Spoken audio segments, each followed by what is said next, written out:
Yes, so now we are discussing about world environment.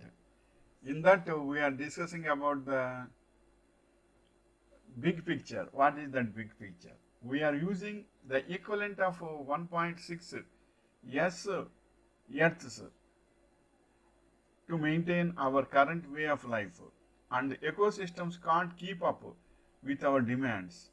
The gap between what we need to spend to adapt and what we are actually spending is widening. Estimated costs of adaptation continue to rise, could reach $280 million to billion, 280 to 500 billion dollars per year by 2050 for developing countries alone.